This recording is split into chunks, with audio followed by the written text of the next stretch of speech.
Sorry. I was a graduate student at Harvard, and I made a pilgrimage down to Yale to see the must-see, it's just been renovated, Paul Rudolph School of Architecture building. It's just magnificent. And Cesar was in fact the dean and was legendary, and all I heard about was this tremendous dean who was there from 1977 until I believe 84. And so even though our associations are in part Yale, where I taught for 11 years, our affiliations and my knowledge of Cesar and his reputation go farther back than that. And it is also, it's an honor to know him as a friend and a colleague, so I thank you. Now Bill, I have a more precise date. I met Bill in 1980, about 3 years later. I had just come back from a sojourn of 4 years in Rome and was advised I better get chopping and get my license and therefore work. Well, I had the great honor of being invited by Bill Pedersen after an interview to be hired by Bill. I hope you don't regret it. I'm teasing you.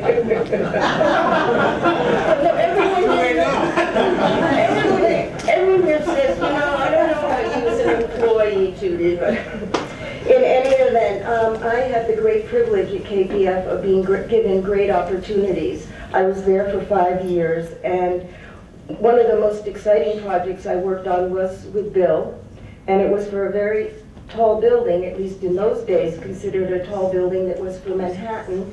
It would have been the second tallest, and it was to be 1,070 feet, 2 million square feet, and 70 stories.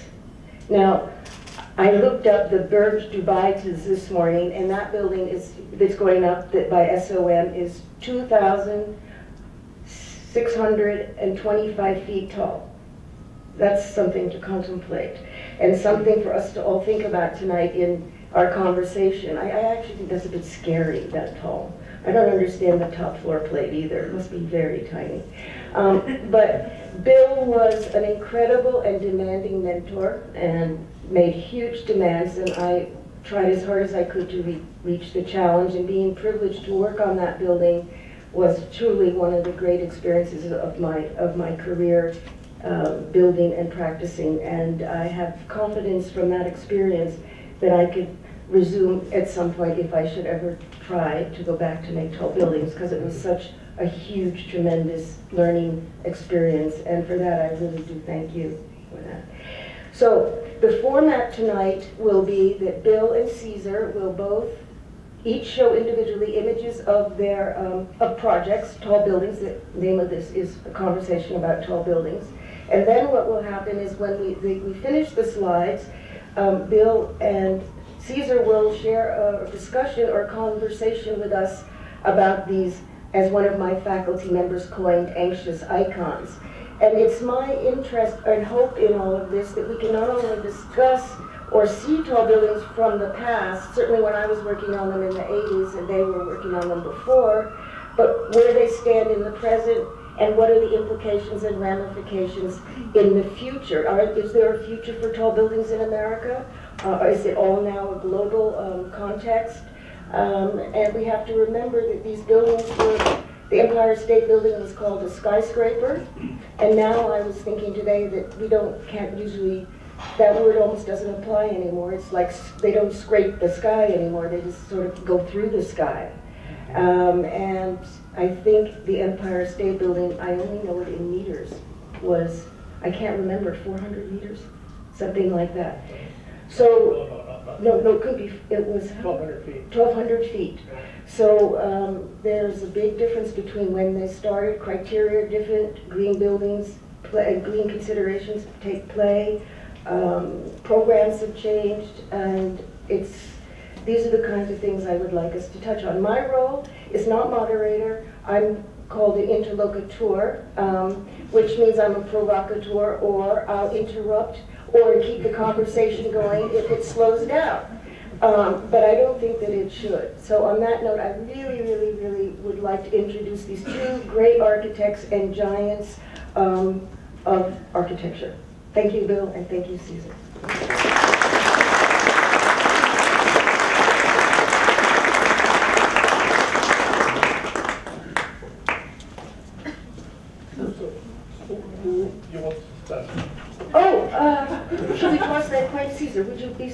Who's starting? Okay. Oh, okay. I have that image there because tall buildings to me are really persons. And I believe that the shape of the human body, which is so vertical, very exceptional in the animal kingdom, and that our eyes at the very tip of this stick is what makes us identify with very tall buildings. And they remain part of the essence of what a tall building is. Next. Oh, sorry, I need to run that myself. This was the first tall building I ever designed around 1978, 79. This was a group of architects. We were all together. That was Lego Renta, Frank Gehry, Hugh Hardy, Charles Moore. I can't remember about 2 or 3 more. And I was to design a tall building, which was the tallest in the middle. I had never designed a very tall building before. But we did not, this was a developer competition in Bunker Hill in Los Angeles. We did not win the competition. But that led Olympia New York to put me at the last minute in the group of people competing for the World Financial Center. That we won the competition and was built, and those were indeed my first very tall buildings, and those were built. They're still there. The World Trade Center towers on the background that were important on the composition are not there, but the World Financial Center is. I have also, following that for the same clients, Olympia New York, designed the tallest building in Canary Wharf. The Canada Square is referred to because it faces a small square. In all of these buildings, and in all tall buildings, for me, the search is for an essence of simplicity. Tall buildings express the axis of the world, axis mundus, connecting heaven with the center of the earth. And they are therefore charged with spiritual force. And it is that spiritual force that I try to seek in all of my tall buildings. Now, I should say, whenever they become what I call true skyscraper, that is buildings that are taller than the surrounding, the remainder of the shorter buildings, or all of the other shorter buildings, we designed 5 other buildings in Canary Wharf, those don't have the same role. They also, another issue for me is how a tall building contributes to make a city, or how they can take away from a city. And if they are designed properly, they can contribute to the form and the vitality of a city, like the Empire State has done so much for Manhattan. And other tall buildings have actually taken away from the quality of the city. They seem to fight with the nature of the city itself. Now, the Petronas Towers were a very special commission for me and for us in our office.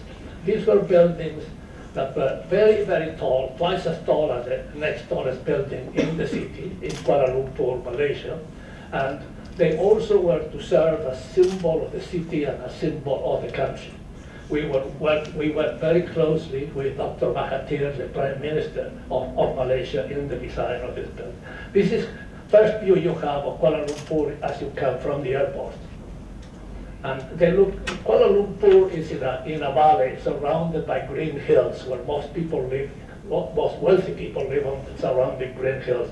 And the views from the green hills to the Petronas Towers are quite wonderful. But they were dealing with trying to not only be tall buildings, but to give form to a future area there that has now been completed, and to express the nature of Malaysia, a Muslim country. And I will not go into that because that's a secondary, but those were things that drove the design. But in essence, as you can see, each one of those towers is an extremely simple vertical form, where you can sense the axis of the building remains pure. And both together were important to me by being perfectly symmetrical. They form a figurative space in between that also has a vertical axis, so that the main power of the composition is in the void, not in the forms of the buildings. And that had a great appeal to me when we designed it. In Hong Kong, we designed the IFC2, International Finance Center 2. We designed number 1, 2, but that's a short building to the left that you can't quite see it here. What makes this building special, even more than the design, is that it is at the edge of the water, so that it marks the narrowest point of Hong Kong Harbor. Bill is doing an even taller building at the other side of the strait in Kowloon will form as the two columns of Hercules, marking the entrance to the harbor. But as you can see, I hope you can see, it's important to me that verticality and the expression of the verticality, as you look at it, for me the form should carry your eye up to the very top and perhaps continue up to the sky, to heaven. And it also fits very well in the quality of the city. It's terrific when you see it out of a narrow Hong Kong street. And those are very different and competing forces to try to create this kind of immaculate form and at the same time make it part of the tensions and forces of a city. But they both need to be respected. They both need to be taken, for me, very seriously. And the Goldman Sachs building across the Hudson River from Battery Park City, or Jersey City, responds to similar preoccupations, and actually it's a similar formal attitude that developed the building. This is a slightly different set of forms, but the very same concern. This is a tall building, 250 meters in Madrid. It's one of 4, all same type buildings, all 250 meters. This is a scene from the Barajas airport, Richard Rogers. The building we designed is the third. They go, is a Norman Foster. The second is a Spanish Madrid architect, very good architect, but I can't remember the name. The third is ours, and the fourth is Harry Combs. They are almost finished. They have been built on the Paseo de la Castellana, which is the main street in Madrid, and the very third and northernmost point. This is where the training grounds of the Real de Madrid soccer club used to be. And in San Francisco, we recently won a competition to do a new Trans-Bay Center, a transit hub, and that will accommodate the new high-speed trains that will come from San Diego, Los Angeles to San Francisco, and all the commuter buses and long-distance buses. And on top, on the roof, we proposed a park. And next to it, a tower. So this was the competition of developers and architects together. We entered with Gerald Hans, and we proposed a tower that in this proposal was 1,200 meters. Since then the city is telling us that they will allow 1,200 feet. They will allow 1,000 feet, which is way beyond the limits of what is allowed in San Francisco today. It's under 600 feet maximum height today for a tall building. But they will make exceptions in this area, and this building will have an extra exception. So this will be, if this passes, this will be assuredly the tallest building in San Francisco for a very long, long time to come. And the form of the building is extremely simple and pure. And this was just to show that we are also very concerned, even in tall buildings, of making the building highly sustainable. So the building has sunshades, light shelves, solid spandrel so that we don't waste absorbing heat in the lower area. The building is fully it's very ecologically minded as much as we can do in a high building. And it will look quite wonderful by itself. That's how it compares with the Trans-Bay station at the base. If all is well, we should start construction sometime late in next year. That's it. Thank you. Cesar?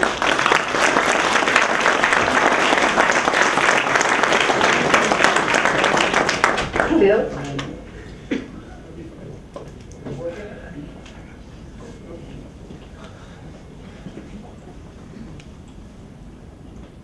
Before I begin my slides, I just wanted to tell you a little story about Cesar and I don't get a chance to be on the same podium very often, but 10 years ago, I was asked to a very prestigious event in Washington, D.C.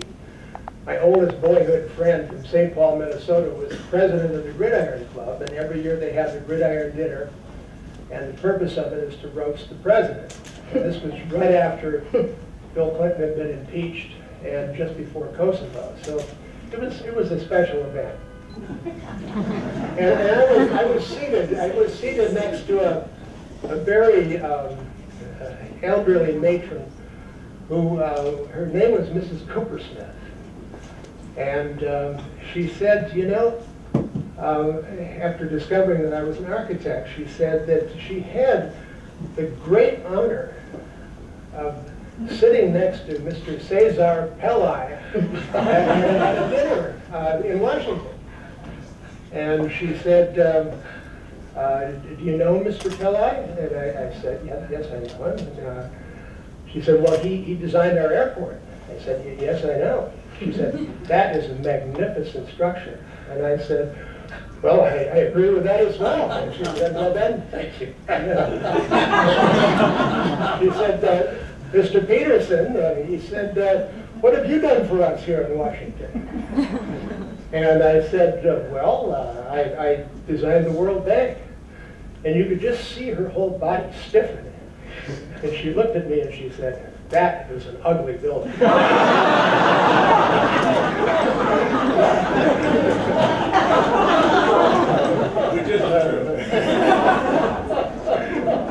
But I did want to mention that I was at an event on Thursday night in Chicago. It's called the Council on Tall Buildings and Urban Habitat. And Cesar wasn't able to join us because he had a bout of pneumonia. But he received the honor for the lifetime achievement in contributions to the tall building. And it's a great honor.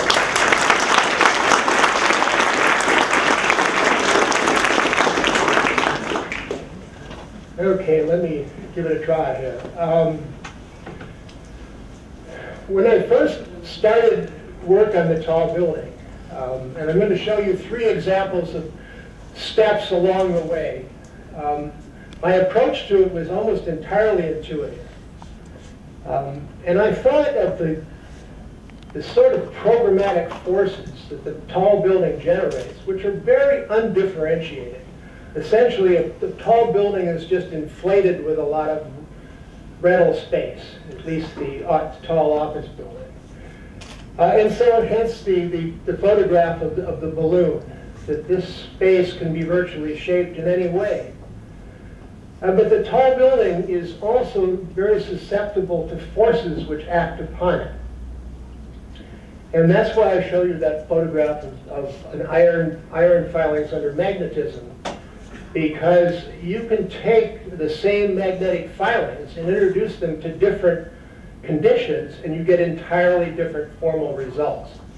And so that was sort of the point of departure for me when I designed this building, as you can see at the bend of the Chicago River, 333 Wacker Drive, where that building was intended to be able to mark the unique aspect of the Chicago River and its bend within the city, so three-dimensionally, that one gets a sense of the building and its relationship specifically to its place.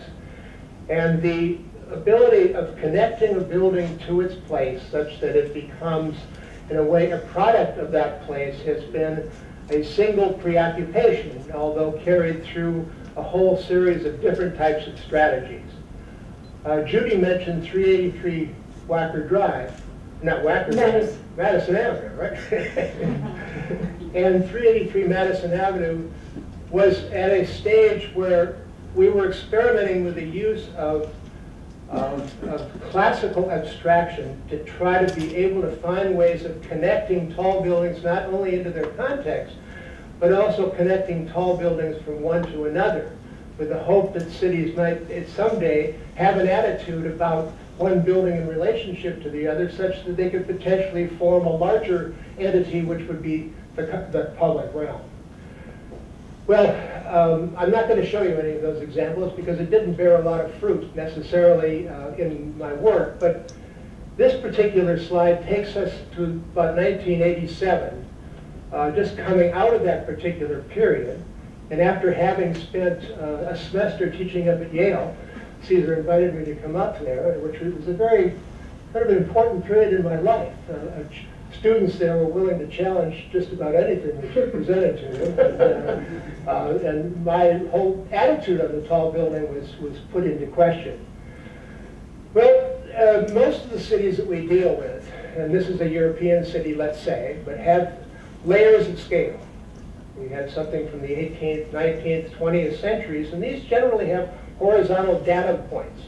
They mark certain heights. The traditional scale in the 18th century was in the 3-story, 4-story range. And so I wondered, is it possible to take a tall building and try to, in a manner of connecting it to its context, is there a way of being able to relate to a number of scales within the same building? And so I, at that time, was in a competition to design a building in Frankfurt. And if you can see, whoops, no, I did it again. There we go.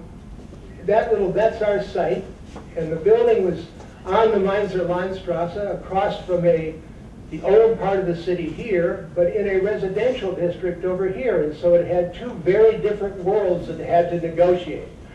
So I thought, is there a possibility in a tall building of being able to try to negotiate these two different worlds with pieces that were in fact of a different character? And so the possibility that a building could be composed of two very diverse pieces, but at the same time, those two pieces could be held together by a third piece, and in the case of this particular image, it would be the hands that represent the pinning together of the two entities. And so that produced a building in Frankfurt which dealt with a number of scales from 28 meters to 46 meters to 150 meters, which was at the time the predominant datum of the city, and then it raised to 206 meters, which was a new height that was allowable. So as you can see here on the slide on the left-hand side, the scale of 46 meters is here, 28 meters is lower, 150 meters at that point was sort of the male component of the ensemble, the more female component of the ensemble gesturing out to the city, and then skewered together, as you can see, by the vertical core, which joins them both together. Now, in 1993, I had been working on a door pull for a group called Forms and Surfaces. And I wanted to find some rationale for creating this door pull, so I thought of taking a cylinder here, and with the interaction of the motion of the human hand excavating into the cylinder, what in fact would be the result. And that is the transformation of the cylinder coming through the interaction of the human hand. Well, at the same time, or shortly thereafter, we were given a commission in Shanghai for a very tall building. This was to be, at the time, the world's tallest building. That has about a shelf life of 15 minutes. At the time, it was supposed to be a serious thing. And we were building on Pudong in the middle of Shanghai, and Pudong at the time looked pretty much like this.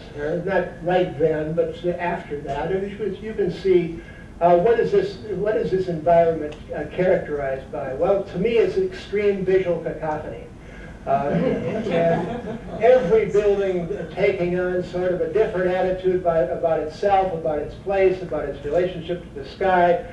And there are a couple stabilizing factors, the larger one being the Oriental Pearl TV Tower, which at the time was the largest man-made structure on Earth.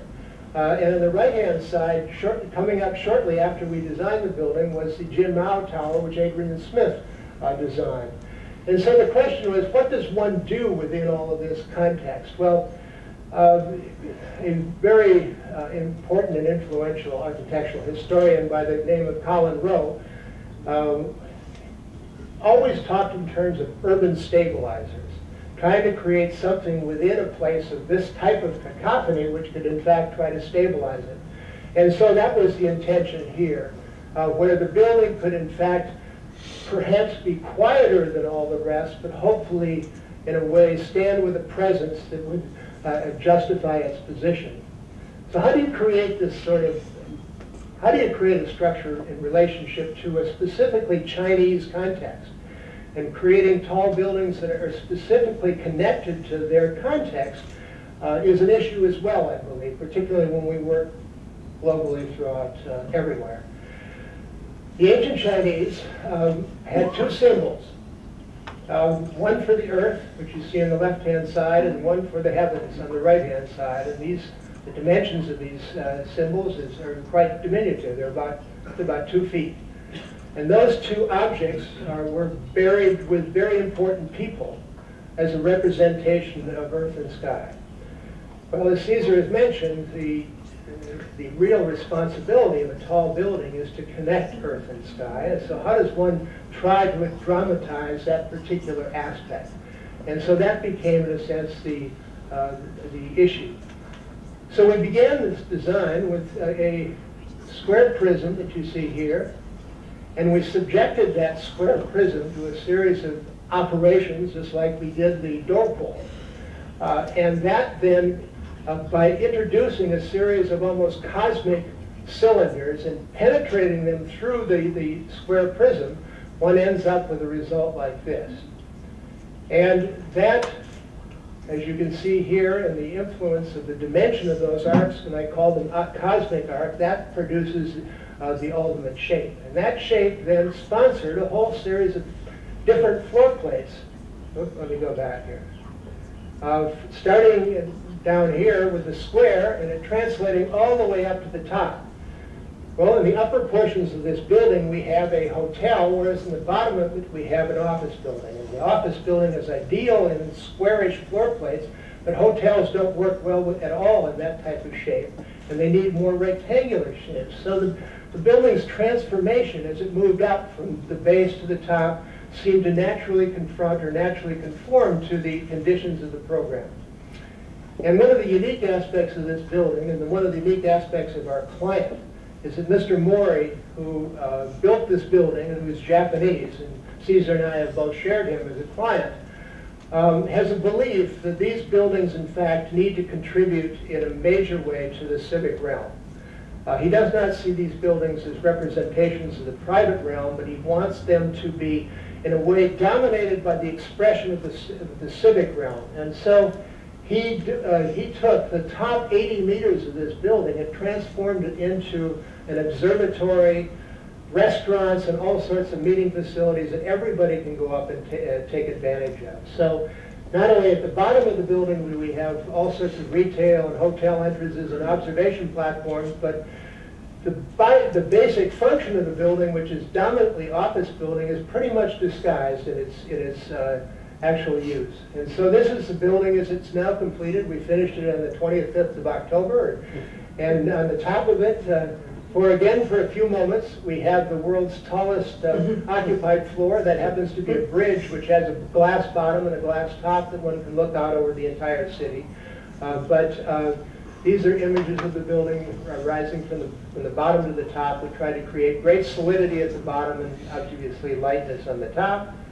And as it sits in the context now of Pudong and Shanghai, hopefully then becoming somewhat of a symbol for the city. Thank you.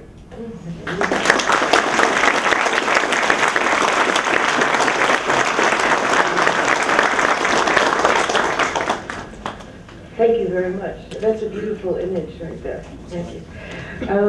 All right, so I thank you both. I find one thing I find very interesting is you started with that very attenuated figure, and Bill started with an explosion. So that's very, very interesting, which suggests actually an interesting thing, your concern of the heaven and earth, both of you are concerned with, but the pivotal point of this, the axes, is really dominant for you. And what's interesting, Bill, in seeing these projects and thinking, there's a need always that you want a dance, a choreography. There tends to be the core, or the shaft, holding it together, tying it together, but there's this marriage that seems to happen, which is a very interesting point of diversion, I think, in the development or the design. Well, I think that one of the issues, Judy, I think that I found very interesting when Cesar mentioned the Giacometti piece and the sort of the anthropomorphic characteristics of the tall building. You can carry that considerably further, because not only do we have certain physical characteristics that connect us to the potential of the tall building, but also I think that as human beings, there's a sort of a conditioned set of manners that is expected of us. And so when we participate in the social gathering of this nature here, there's a certain aspect that allows us to be able to gather and group together. And I think when you talk about the tall building having human characteristics, it's that sort of social aspect which allows it to participate in a much larger arena in a sense. I believe group of buildings is like a group of individuals, and they should behave in a civilized manner to each other, just like people should. On that note, I think one of the things Bill and I had a phone conversation about this. Is there a gap between, the tall buildings as we know as skyscrapers to where we are now with tall buildings? Those buildings had, interesting enough, not only were often privatized, but they had a base, a middle, and a top, which I find very interesting, because that's sort of a traditional thing where, let's say you take the Tribune Tower in Chicago, and it became important because it somehow became more transformative and was actually closer to some of these very streamlined buildings that you showed this evening. Where do you, are these conventions no longer applicable, base, middle, and top? I mean, have these things now moved away to a new set of criteria? I think those conventions never applied to very tall buildings. They never applied to tall pagodas, to tall ziggurats, to very tall campanelas. The base, the middle, and top was a Renaissance mode, and the Renaissance buildings were buildings that connected primarily with the ground. The heavy roof with a cornice was reiterating the horizon line and bringing the building down to the ground. Gothic buildings did not have base, middle, and top. I mean, you can always find a base, a middle, and top on anything. You know, I put my pen here, the base is touching the base, the middle, that's the top. So, but beyond that, as it is usually referred to, is to a formal base, to a formal middle, and to a formal top. This was very much a Renaissance idea, which during our postmodernist period, the people were indeed reconsidering. And it's a valid reconsideration, but I don't think it truly applies to very tall buildings. The concept of base, middle, and top of having discrete entities certainly can be and has been applied to the tall building, but the Gothic period, I think, was characterized by its ability to connect bottom to top, whatever one might want to call it. And one of my favorite tall buildings for that very reason is Woolworth Building here in New York, Cass Gilbert's building. And then I had an opportunity to give a little talk about it as the Woolworth Building as facade. Now, you don't really think of tall buildings as facades, you think of more as objects. But the interesting thing about the Woolworth Building, it acts as both facade and object. At the lower levels, it really becomes a facade, which starts to join together with other buildings to form a continuous street wall. But then, of course, the tremendous elegance of the termination of that building is obviously well known. The tall building, to me, is more an issue of aspect ratio. If you know what aspect ratio means in structural terms, basically it's the ratio of the width of the building to the height of the building. And in the turn of the century, most of these buildings had tiny little floor plates. And creating buildings that were fairly elegant was pretty easy. Cesar and I have got a deal with these absolutely monstrous floor plates, 40, 60,000 square feet, 10 times the size of the Woolworth building, and try to create, a sense of soaring elegance with these. And it's not the easiest thing in the world to do. Unless they're very tall. That's right. Well, I know you gentlemen should talk. I don't need to ask questions. I don't like being a moderator. I like being a provocateur. So let's just say, do you believe that, and then this is where I will let you take off, assembling a plot like Rockefeller Center, which became not only a tall building, but the sense of promenade in place. I think it's one of the great spaces anywhere. Is there that kind of possibility now in this 21st century where it seems like this cacophony of buildings that happens in Shanghai and happens and certainly in Dubai have somehow preempted or precluded that sense? I know your aspirations are to try to do that, but the zonings and these cities don't seem to have those concerns. It's a good point, Julie, that I have not seen any recent designs that come close to even as aspiration to the Rockefeller Center. Because the Rockefeller Center was more than a collection of what buildings. These need to be carefully with the streets, with the uses at urban scale and at human scale. Rockefeller Center for me is a masterpiece, and I haven't seen anything. There have been many large-scale projects that could have been like Rockefeller Center, but I know of nothing that comes close. I don't know, do you? Well, I do. I know one that does. Your buildings down in Lower Manhattan. No, I seriously, I think that is probably one of the best collections of individual buildings, creating identity for the individual buildings, but at the same time having all buildings come together. And the biggest challenge is simply an issue of marketing. One thing that Cass Gilbert said about the tall building is the tall building is an invention that makes the land pay. And the Say tall that again. Say that is an again. invention that makes the land pay. In other words, you buy a piece of land that's this big and you get to put 50 times on it. And it's been a financial instrument for the last how many years?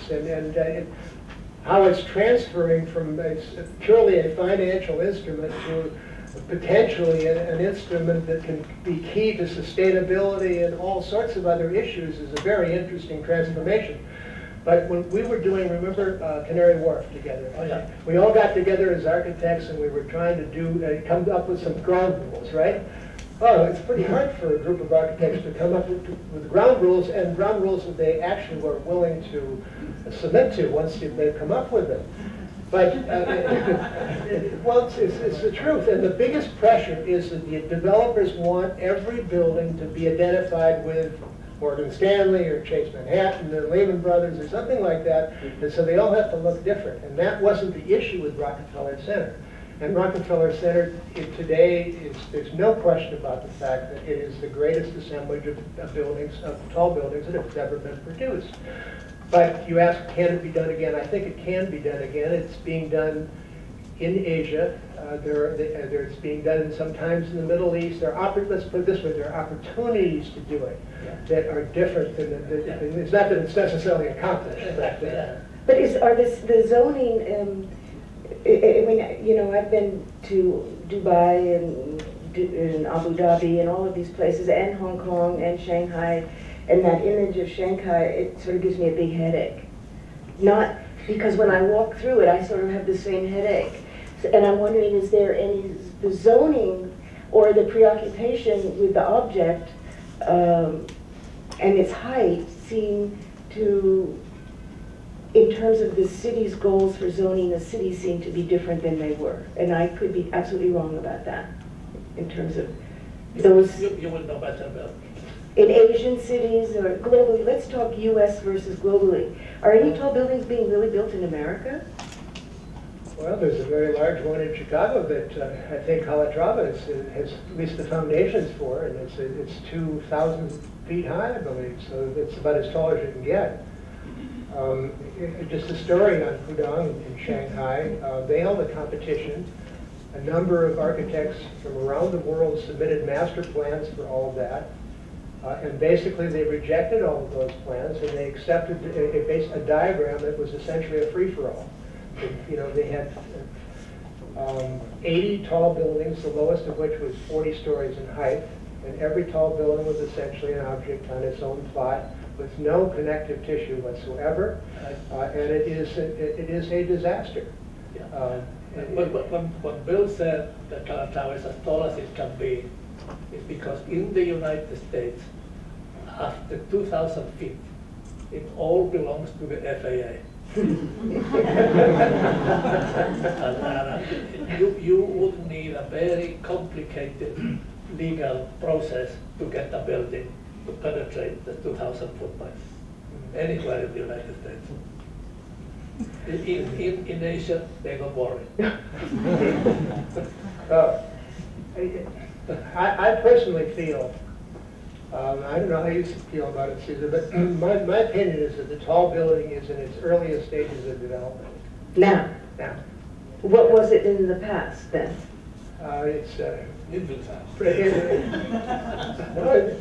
let me just explain why.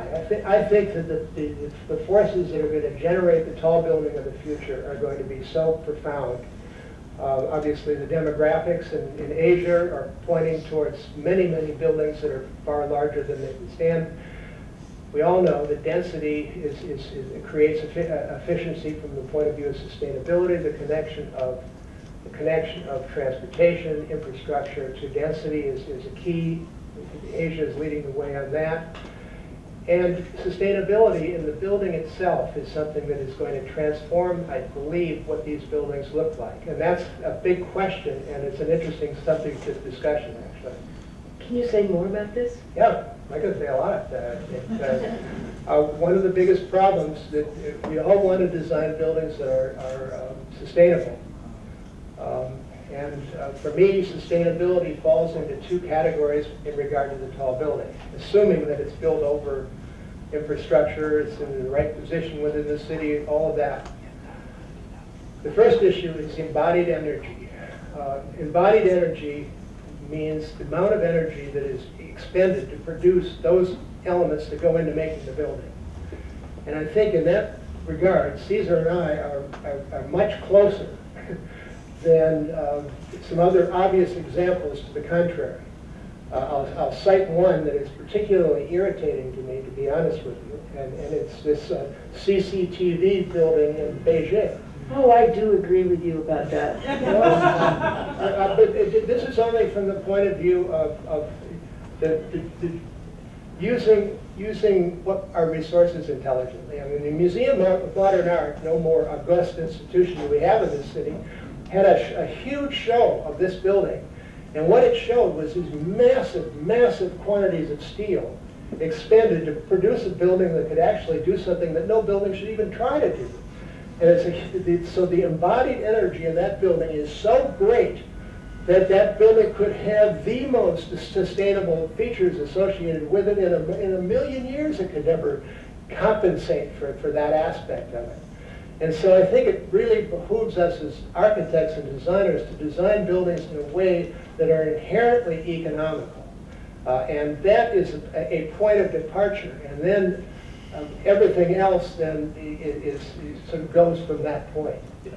But many of those peculiar dynamic, innovative forms that one sees in the magazine do require phenomenal amount of steel and concrete to stay up. And they are, as Bill said, buildings that will never be ecologically sustainable, no matter how many things you do to the walls or to other elements. And unquestionably, the simpler the structure, the simpler the way that the weight is carried out to the ground, the lighter the building it is, the more sensitive the building it is to ecological issues. Yeah, that's an argument that I think is particularly with very tall buildings. I mean, a very tall building is simply a cantilevered beam off of the earth, you know, the gravitational forces that hold that beam, that object up, play a fairly small role in the design of the building. The real structural forces are those that try to resist the thing being pushed over. And the taller it gets, the more that becomes a real issue. So, you know, when Cesar takes the point of view that all those forces are exerted equally from all directions, one can come to the conclusion that the building ought to be responding symmetrically, and I think that's a dominant aspect of your point of view. And if you look at our Shanghai building, for example, that Shanghai building has a dominant face.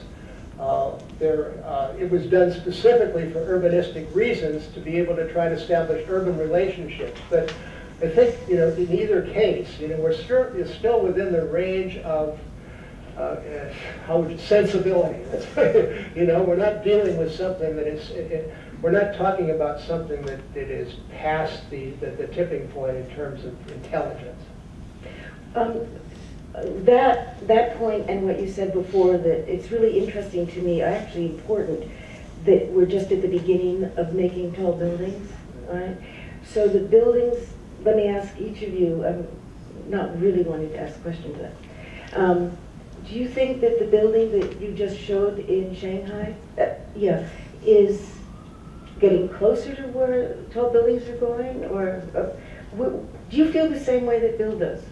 That we are at the beginning of making tall buildings? For my first part, and the second part. I think Bill's building in Shanghai is a very handsome, I do too. responsible building. It was even handsomer before he was asked to change the shape of the top.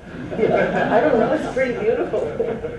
You want to tell the story? Sure, sure. Should I tell it? Tell the story. Go All right. the story. Well, we designed this building in 1993, as I mentioned to you, and I was asked to go and speak in front of 14 professors of architecture from China. And they had a half hour each to respond to my 10-minute presentation. And the building, rather than having sort of this trapezoidal shape on top, had a pure circle on the top. And we needed it because we needed to relieve the wind pressure coming through the building and all this sort of thing. And I said that as I made my presentation, I gave them the whole song and dance that I just gave you, and then I talked about the aperture through the top of the building as being a Chinese moon gate. And so the first person to respond was this lovely woman who was maybe in her 70s, and she had this marvelous smile, and I thought, oh, this is going to get off to a great start. You know? And she spoke the only words of English that entire day, and she said, well, perhaps this building is acceptable, but it certainly isn't desirable. And then it went from bad to worse. We didn't really know what was going on because everything was so opaque, you know, shrouded in all sorts of symbolism and whatever. Until a month later, we read in the Hong Kong paper that a Japanese developer, our developer was Japanese, marches into Shanghai with the flag held high. And they had seen the circular opening as being the rising sun. So. Interesting symbolism. Really, really, really interesting. You know, we are designing building a couple of buildings in Pudong, much smaller, because there is a zoning that the morning tower is the tallest point, and then the buildings go down, and we are down on the scale. They're about 55-story buildings. At one point, our client, the developers, was asked to put the two buildings one on top of each other to do 110-story buildings, because it's very important that the tallest building in China be a Chinese building.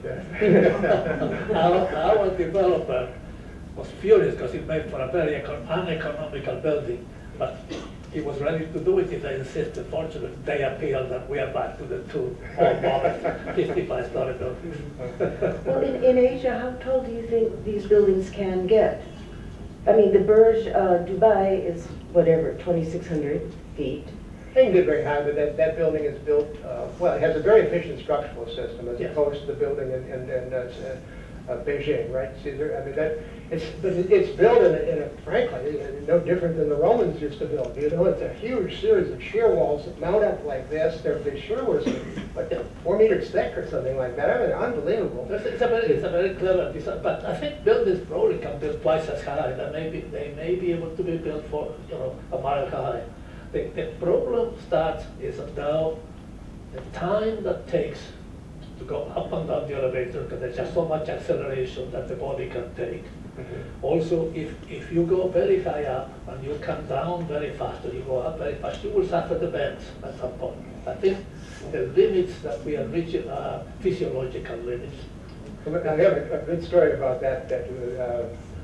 When we opened the Shanghai World Financial Center last month, some reason or other, our developer decided to have Jose Carreras sing to everybody, and he was the man of the hour. Not the architect. The architect wasn't even mentioned. It was Jose Carreras. And so Jose Carreras sings 3 or 4 songs. A couple of them had to look at the sheet, and they must have been in Chinese. I don't know. But so Mr. Mori gave this big talk and didn't mention anybody. So Gene had been asked to give a toast.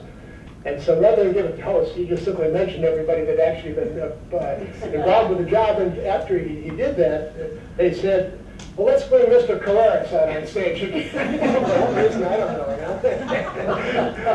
So Gene looks at him and said, well, Jose, he said, it must be a lot easier to hit the high notes up here.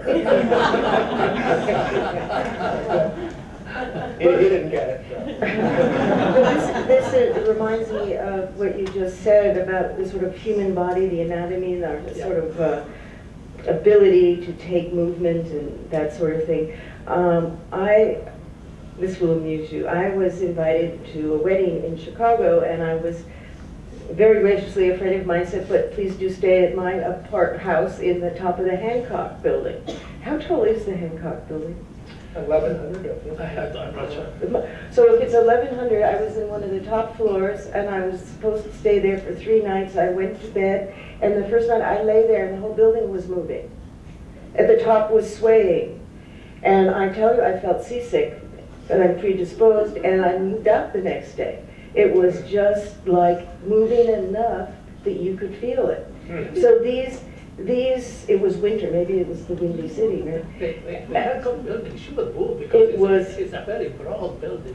Let me tell you, it moved. Not a lot, but... Judy, a lot has happened since the design of the Hancock building, which is basically done by Fazler Khan and out of work that came out of IIT. And Skidmore, of course, was the architect. But now at the top of all of the tall buildings are what they're called mass dampers. Yes. And essentially the role of the mass damper is when something is pushing this way, the mass damper reacts against it, and it just slows down the vibration of the Is that not, that's what Bill the Measure did, though, at the City Court? First one. First one. Yeah. After he made the building without it. Then he realized. No, he had it in initially, but with all the connections of the building that had to be changed. He was the structural engineer of that building. But it's just interesting to me what you're talking about. There are going to be limits, but not necessarily from the building, but from our point of view of human beings. Well, yeah, I mean, we have in the building in Shanghai, the observation platform is arrived at by an elevator that goes from the ground all the way to the top. There are 2 elevators in the corners of the building. And it is the smoothest elevator. You have no sense that you're even moving vertically. It's quite amazing. So technology is able to accomplish a few things in that area too, I think. Yeah. So. Well, you know, it's interesting because all of the examples that are being cited are predominantly right now, at least we're talking about in Asia. And Bill and I, in a conversation, were discussing the nature of, you know, where does the tall building exist in terms of its competitive potential, in terms of technology and materiality here. When we were on the phone the other day, and one of the things that I said is, having spent a lot of time abroad, as you all have, and particularly in Europe and Berlin, it's shocking whenever I come back to America, because our sensibility and our knowledge and our ability to be experimental with materials is so stultified compared, it seems to me, to what is being achieved abroad. Is that a feeling that you have? It's true, but you know, similar thing happened in American relationship to Europe. It was easier to experiment here than it was in Europe. There is, and there are many more systems by which it becomes more difficult to take chances. You know, we have community boards, we have all sorts of regulations, laws.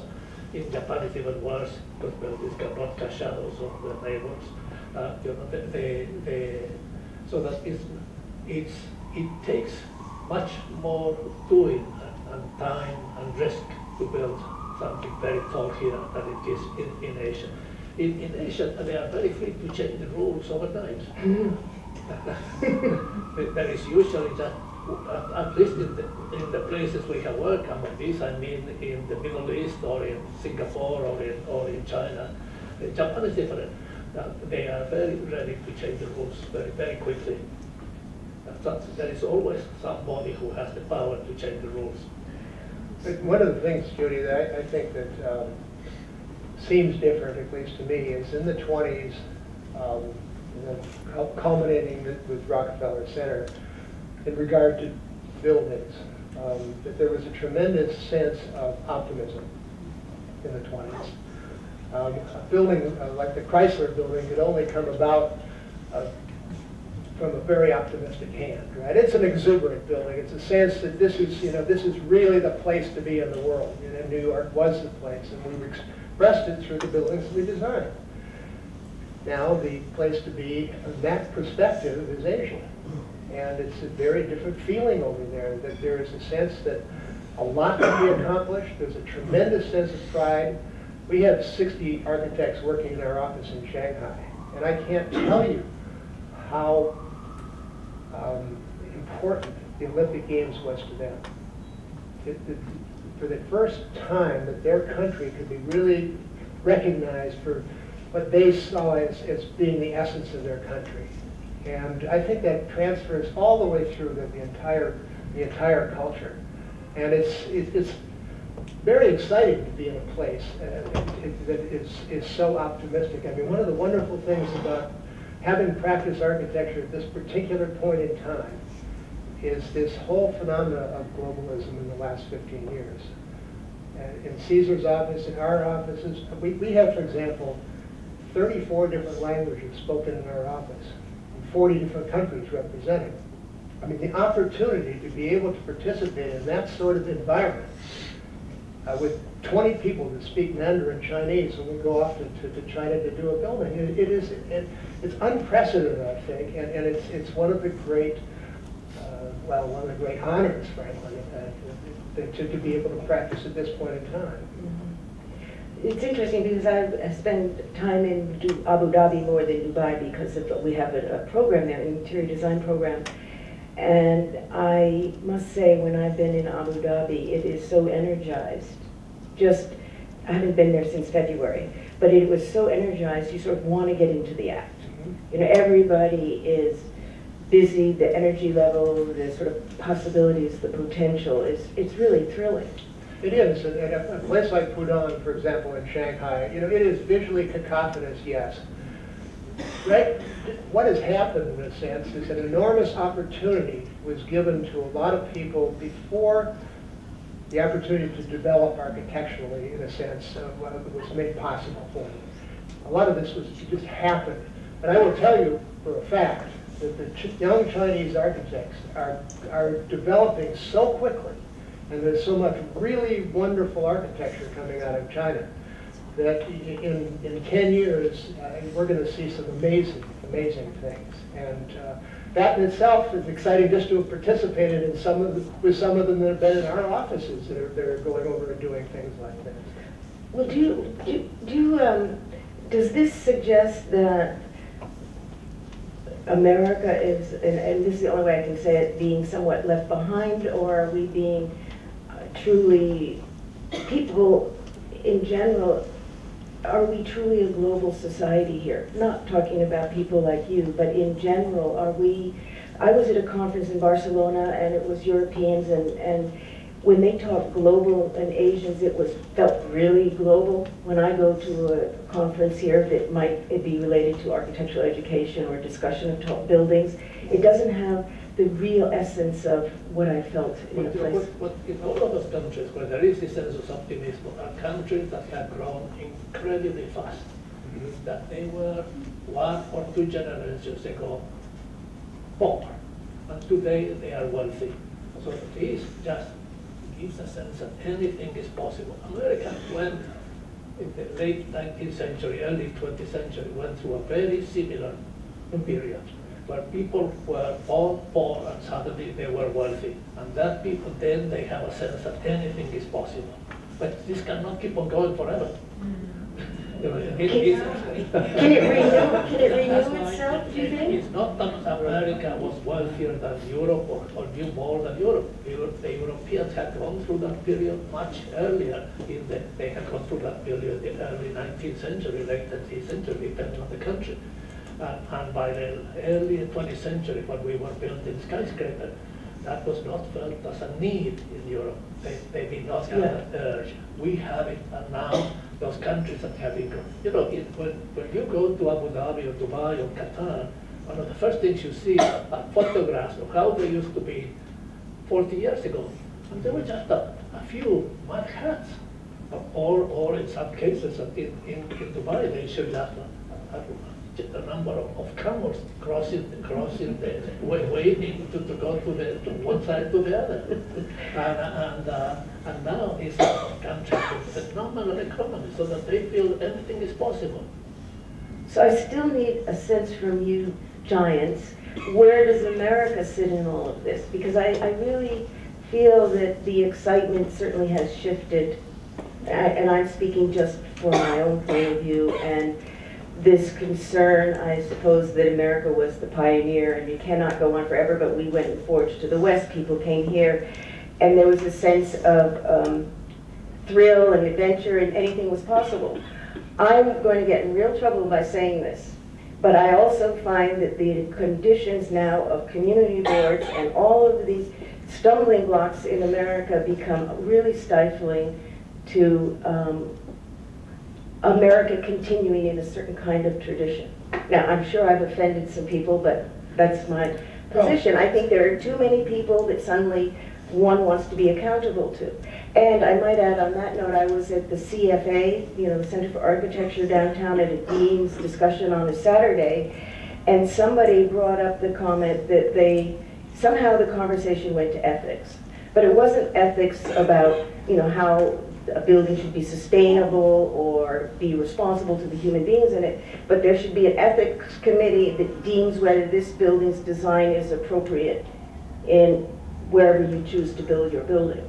And I fall down on the complete other side of that, because I don't think that if Corbusier or Kahn were invited to India and they had an ethics committee telling them what to do, you would not have gotten these great, not only pieces of architecture, but the genius of the man, in this case men, having had the opportunity to fulfill these explorations. So I'm now just myself bringing up what I'm beginning to feel is a somewhat stifling set of blocks here. Well, you're talking about extraordinary talent, and talent is in very short supply in any society, right? I mean, only the best, there are not very many of the best. And when you talk about... yes, but you men are. You gentlemen. No, when you talk about Lucan and Frank Lloyd Wright, I mean, these are really at a level that is hard to talk about. But I happen to feel that there's a tremendous desire in this country to deal with our problems. And I think that, you know, last week or the week before was a pretty good example of that. And I'm personally very optimistic, because I think that sustainability is being focused upon by lots of people. I think issues of infrastructure are going to be understood. If they aren't yet, we're getting hammered over the head with the problems we've created for ourselves, and we're going to have to solve those problems. And those problems offer the potential of creating an entirely new set of conditions. And those conditions could lead to something really wonderful. And but you know, it's obviously going to meet a lot of opposition along the way, but it seems like we've got some pretty good leadership. Well, I agree that there's a marked change in sort of sensibility since from about 2 weeks ago. I happened to have been in Phoenix on election day, and it was a very different feeling that was there. I'm not going to talk politics, but it was a very different sense than the energy I felt by watching Grant Park and all of that. And I think that has a lot to do with what you're talking about. But I mean, even we're doing work down at ASU. That's not very far from the scene. And there's some really interesting buildings going on down there by local architects who are dealing with issues of sustainability. Phoenix is a pretty specific climate, and so it's easy to react, not easy, but you can react specifically to the climate, and these buildings are doing it. And I think that, you know, there's a momentum that's gathering, let's put it that way. I think that architecture now, I find, is at a much higher level than it was 40 years ago in the United States and around the world. And an awareness of it, and just a general awareness of the general public. I think I noticed the time, and what I would like to do is open this up for some questions, if that's okay with you. Are there any questions? And if so, we need a mic. Questions? Oh, you've answered everything. Yes, but I think you might need a microphone. Well, here's one coming. Come on.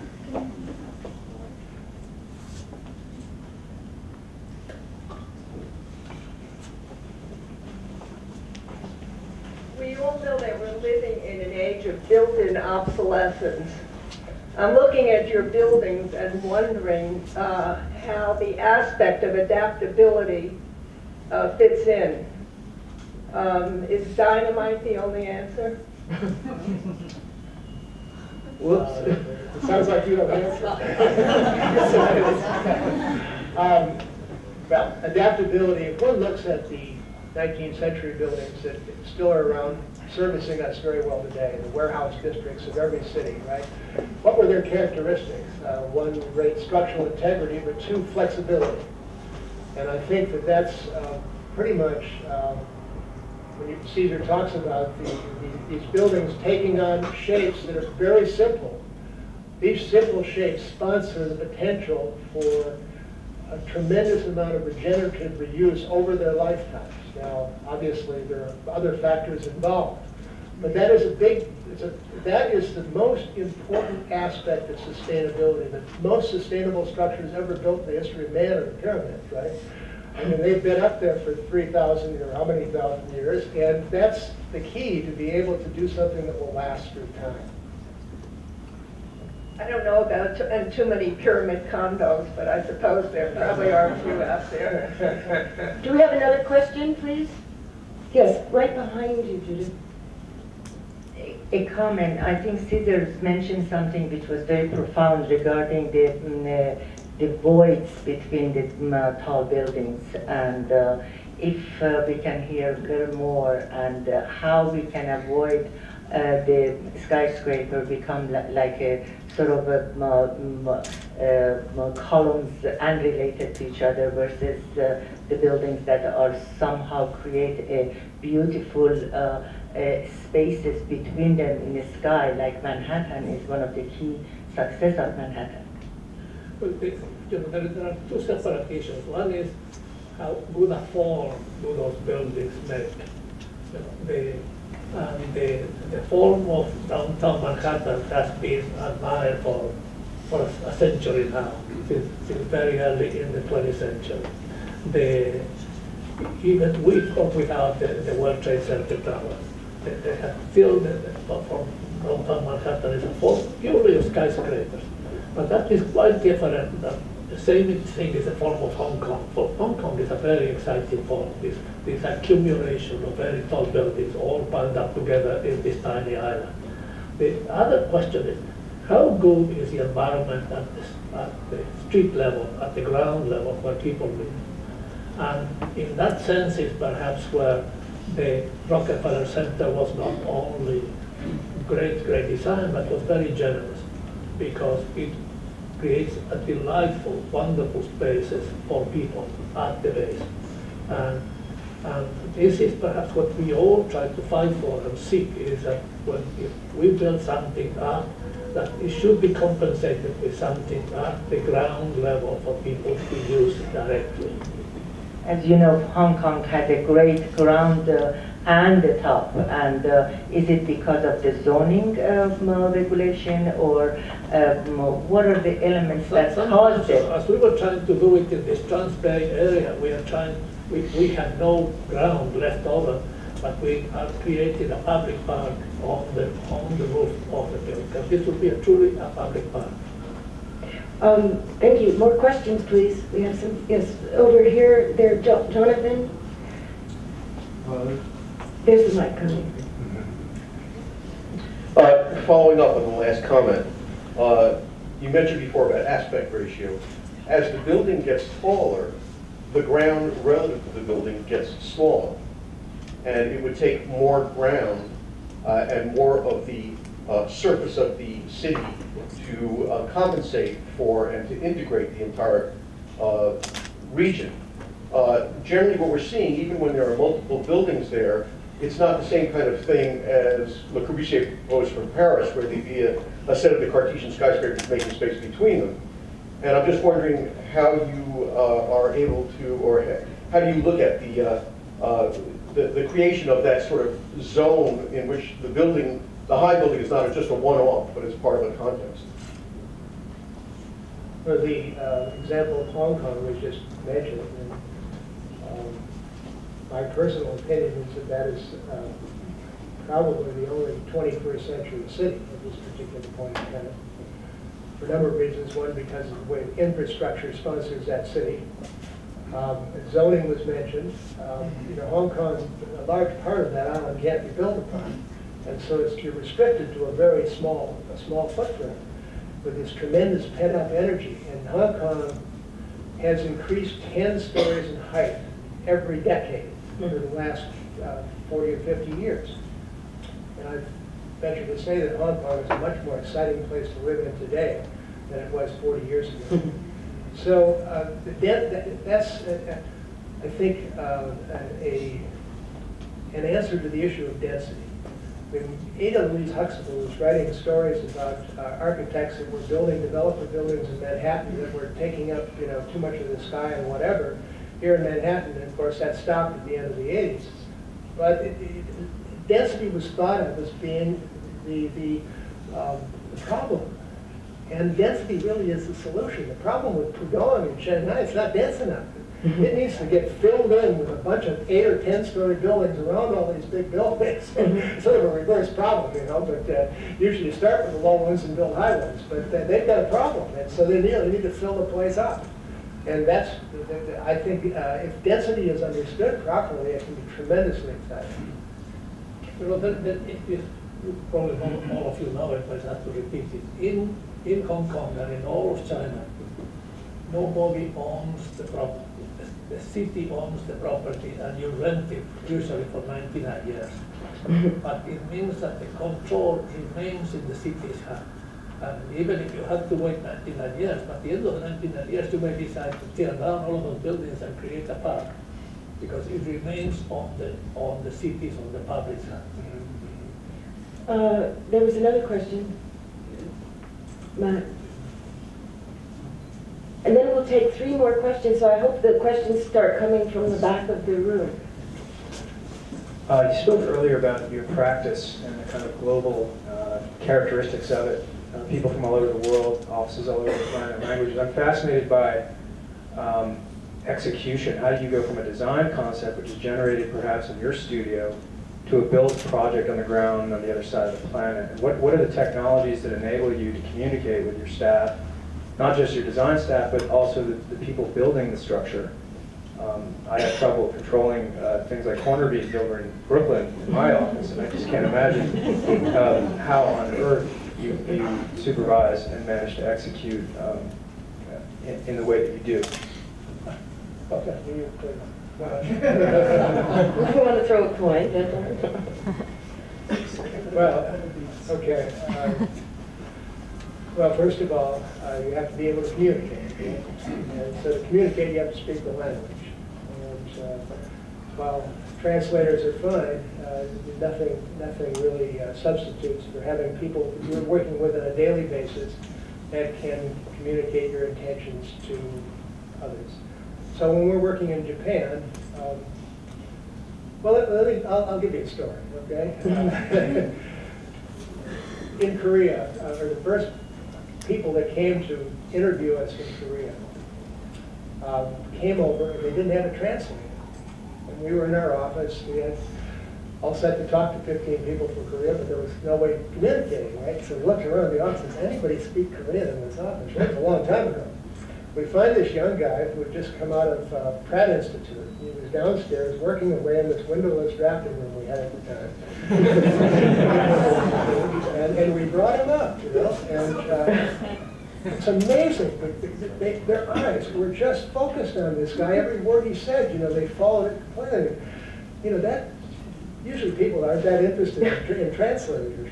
Well, to make a long story short, his great-grandmother was the last queen of Korea. Oh. So that's what he was talking about.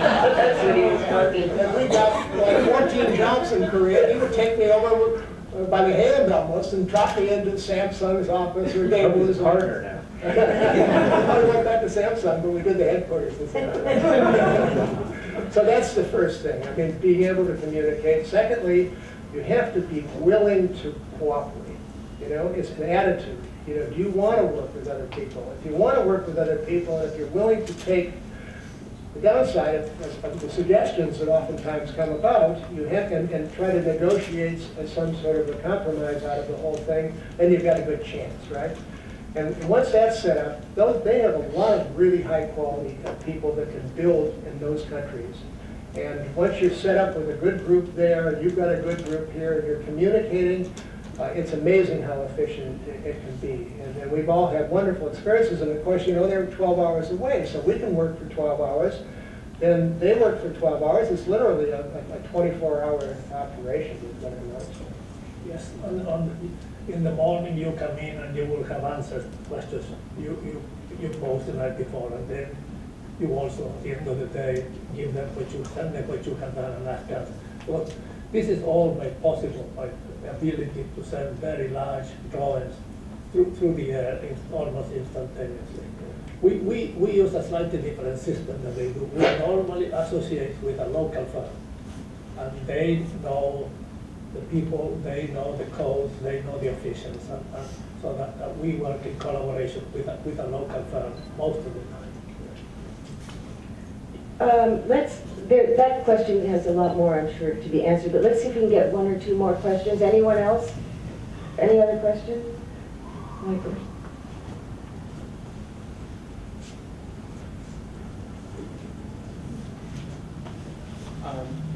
In the future, how do you see tall buildings being a solution to our wind, air, and not so much wind, but air and soil crisis that's going on today?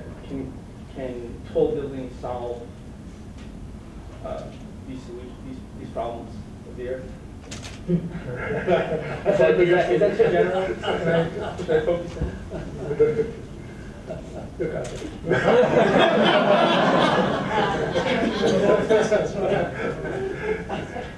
I was giving a talk at my alma mater, University of Minnesota. You know Ralph Rapson, but yes. You must know Ralph. And Ralph just died a few months ago, but he said, "Now, Bill, someone asked me, what is the most pressing problem in architecture that architects have to deal with in the next 2 years?" He said, "I can't answer that question. You think you can?" I should say, "Oh, come on, Ralph, really." But in answer to your question, it's a lot more efficient to build one building that houses 5,000 people than to build 50 buildings that house 100 people each, right? It just stands to reason. So that's sort of the premise of the argument. And that connected with transportation that leads those 5,000 people to that object in a very efficient way. They don't have to take their automobile. That helps too. And so when that all gets taken together, you know, possibly all of this land that has been taken over by all these little things that sit on them, these little structures. Maybe that land could be returned. Nothing lasts forever. They only have a life of 50 years. Maybe that land could potentially be returned to us, you know? And if that's the case, it will create an entirely different thing. I think one of the big design challenges, frankly, is rural America, not suburban America, but rural America. And so the juxtaposition of rural America and the cities, I think, is a really interesting issue. And because I think all of us want to preserve the qualities of rural America in a way that they, as they contributed to the formation of this country, let's put it that way. And it's a necessary thing. It's not just like everybody needs to flood into the city. One more question. Ask them.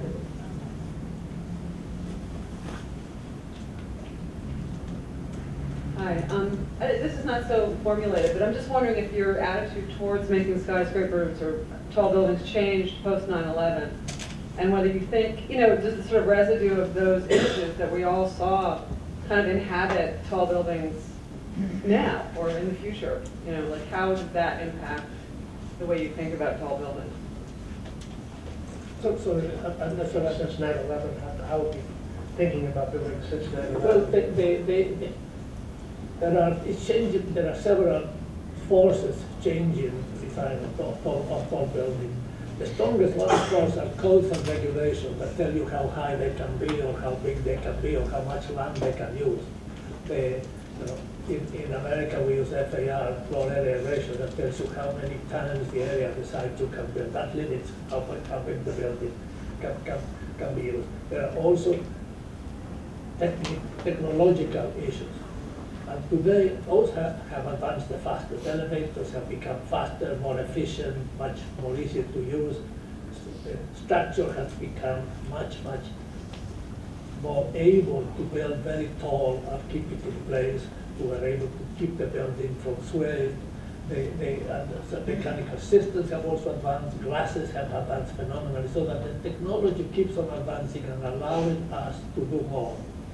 And also, there are the demands about the kind of uses inside the spaces.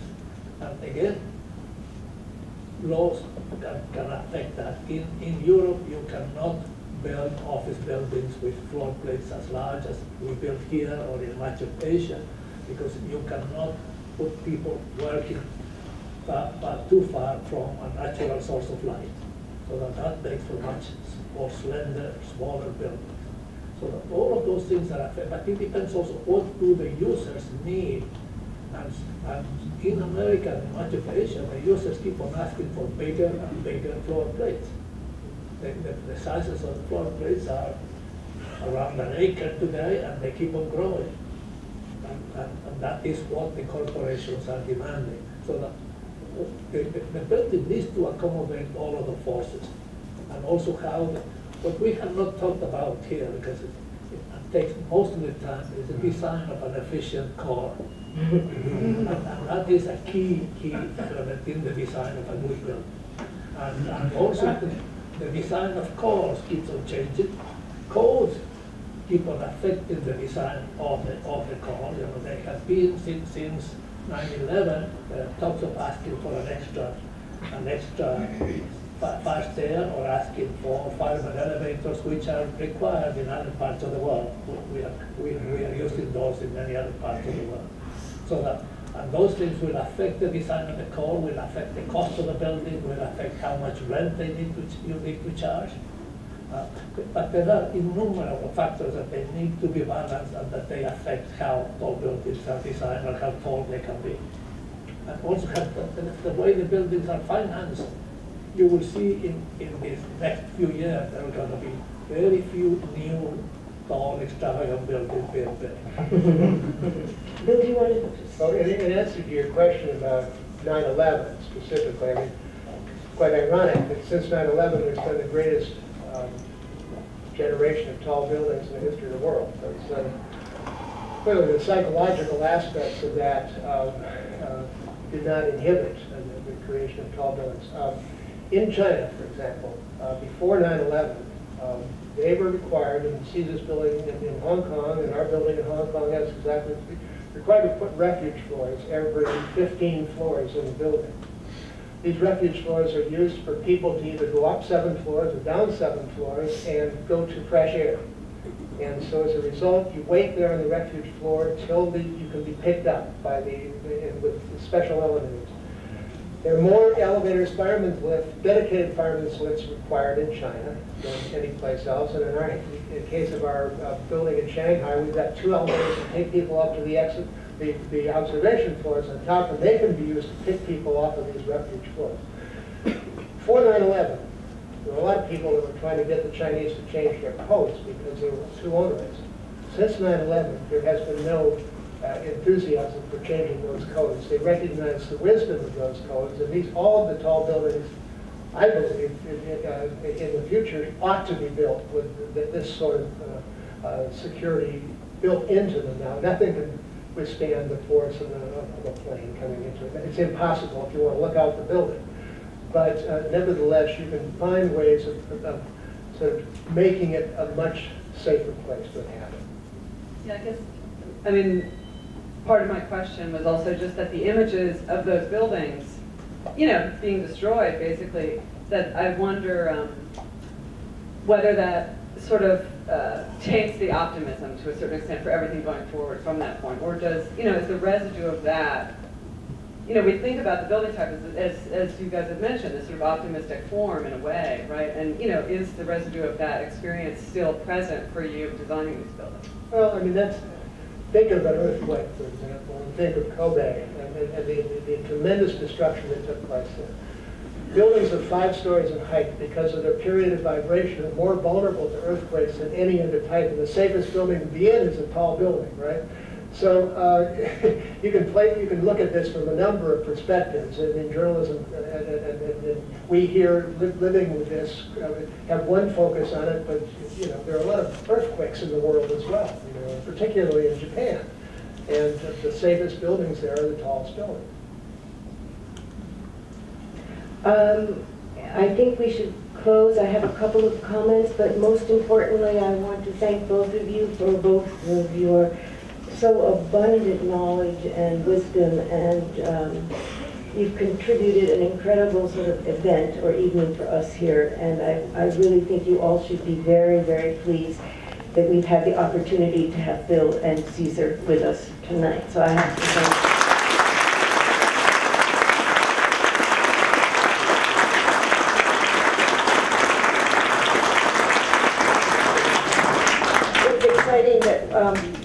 you could come together to do this. It's just really wonderful. Before we go to the reception, I have, as everyone might have heard, I left some critical notes at home. I whispered it, and I was told I couldn't whisper with this thing on.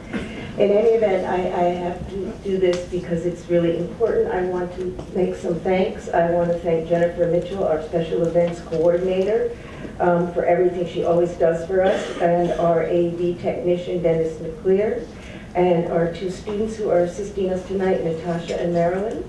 And of course, I must thank Jeannie Bochette, who is the Director of Marketing at Steelcase, an extraordinary woman. And it's thanks to her we always can have use of this space in collaborations when it works out. So Jeannie, again, all of our thanks.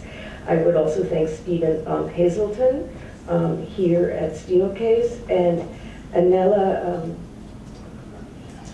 Puktovic, who is the showroom representative. I think I got your name wrong. And I would also like to thank Vincent Cassandra, who's in the front here, for just helping us as the co-designer and printer of our extremely beautiful invitation. So we would like to thank you, and most of all, thanks to you, gentlemen. Thank you.